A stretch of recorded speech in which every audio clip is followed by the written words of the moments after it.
At least 9 people have been injured as the Jerusalem Municipality demolished a 2-story building and home of the Karameh family in East Jerusalem. The Israeli army is also accused of attacking journalists covering the demolitions of the suburb of Abu Tor. The military has meanwhile claimed that demolished homes were constructed without a building permit. The Red Crescent says at least 6 of those injured have been hospitalized. Hundreds of Palestinians are facing forced expulsion from homes in East Jerusalem, which Palestinians want to be their future capital. But some of the families are now taking the Israeli authorities to the International Criminal Court. This after they were evicted from their home in Sheikh Jarrah in East Jerusalem and the subsequent destruction of their home by the Jerusalem Municipality. In July 2017, the municipality announced the expropriation of the plot of land owned by Palestinian residents. The landowners filed an objection to the expropriation, but an Israeli court approved the expropriation and dismissed the objection. In 2021, the pre-trial chamber of the ICC concluded the court's territorial jurisdiction extended to the territories occupied by Israel since 1967, Gaza and the West Bank, including East Jerusalem. Activists say the ICC can now pursue Israel for war crimes.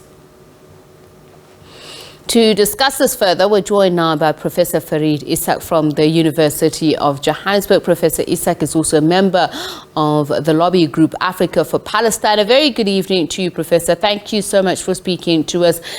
So your thoughts around the latest incidents and the ICC's involvement, as we've just outlined the history to it. In many ways, the destruction of homes in Abu Jarrah and in very close to that in proximity Silwan, it's part of an ongoing development inside Israel. But in some ways it is also new, because just generally the space of the people that you are at war with is usually occupied through military acts or large-scale urban replanning, and this we now call ethnic cleansing. But what we see happening now is a house-by-house battle. It is a question of small-scale urban spaces and the using of urban policies that is being used to appropriate Palestinian lands. And so in some ways it is new, but in some ways it is also part of an ongoing, an extension of a never-ending war and appropriation of territories of the Palestinian people.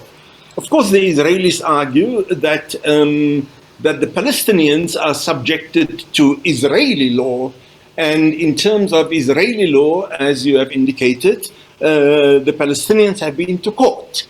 And they've actually lost the battles inside the Israeli courts. But in many ways, I mean, we're familiar with that kind of narrative, where we had one particular legal system in South Africa, and as black people, we tried to get our battles won in those courts also. And a few times we won, most of the times we didn't. And when we didn't, we still resorted to international law, which the Palestinians are now doing. So just looking at the experiences of some of these families that were evicted, I mean, one of them, for instance, says that they knew of the eviction order, that it was about them personally and not their family. And we understand that some of those who were forcibly evicted were in fact imprisoned until their lawyers were able to get them out of jail. Are you able to share with us the rationale behind this, if you're affecting an eviction order? Yes. The eviction orders that the Israeli or the Jerusalem courts have enforced were directed against two male members of the Salhiya family, whose double-story house was demolished. Now, although the eviction order was directed at the two of them, technically in law, the family argues that the eviction order was against these two male members. And these two male members, incidentally, happened to have been arrested a few days before that and plunge into Israeli jails. Now, there's been a lot of people gathering outside their homes in anticipation of the Israelis enacting their eviction. But what happened is that in the middle, or in the early hours of the morning, and please bear in mind that those images that we see of Father Christmas around Christmas, covered in heavy red and a thick fur coat and so on, that's taken in the northern winter. So bear in mind that Jerusalem at the moment is snow-covered, it is bitterly cold, and in the middle of this cold, when the senior male members of the family, 2-3 of them, were in jail, the Israeli authorities moved in the early hours of the morning and then bulldozed their house and arrested also a number of members of the family. Present at the demolition, by the way, were also a delegation of European Union ambassadors who had gone there to witness in protest against the Israeli acts of demolishing houses in occupied territory, which of course is illegal in international law. And this is why the family is resorting to the International Criminal Court. So we understand that some of this land was legally, I'd assume, purchased in 1958. So what gives the municipality the right then to expropriate the land? And talk to us then about the involvement of the ICC, particularly after the ruling that it said that it now has jurisdiction over this, because there are people who've been made refugees countless times over and over again in history.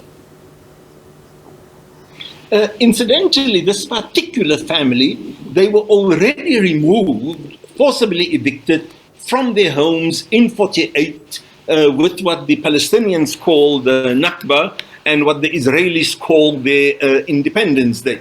So this was, in fact, the Salhiya family's second eviction that they are facing.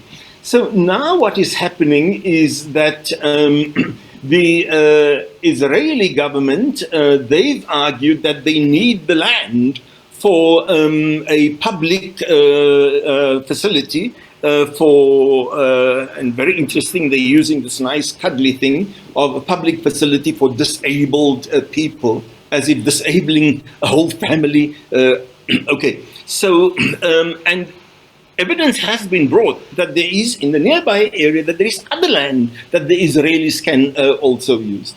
And so they use this kind of rationale, despite the fact that the family has legal papers recognized in Israeli courts of the titles to their own property. And so now, just incidentally, Israel's behavior in the occupied territories, along with the Palestine Authority, by the way, it is already the International Court has decreed that it is entitled to examine the war crimes inside those areas and under the jurisdictions of both Israel and of the Palestinians. But this particular family, they're just adding their case now to the larger case that has been building up against Israel inside the International Criminal Court. Because basically what international law says is that if an area had been occupied by another force in war, and the occupation certainly of East Jerusalem by war, it is acknowledged and recognized as such in the international community. So if an occupying power deports or transfers parts of the population or all of the population of that occupied territory, then this amounts to a war crime because it is part of a forcible transfer. And therefore, the eviction of and the demolition of the homes of the Palestinians is, in fact, this is how the Palestinians argue, a war crime, and this is what they are pursuing. Now, the one slight problem is just generally the processes of the International Criminal Court takes quite a long time to unfold, as we have seen with a number of other cases inside the court. But for better or for worse, the wheels of the court justice grind slowly, but it surely does grind. And people who violate international law and engage in war crimes, slowly and slowly, the noose around them is closing. So what are the expectations of the ICC in pursuing Israel for the destruction of land that is contested, that is seen as illegally occupied under international law? Of course, depending from which prism you look at it, what can the ICC do? Where can it succeed where the international community has failed? Yeah.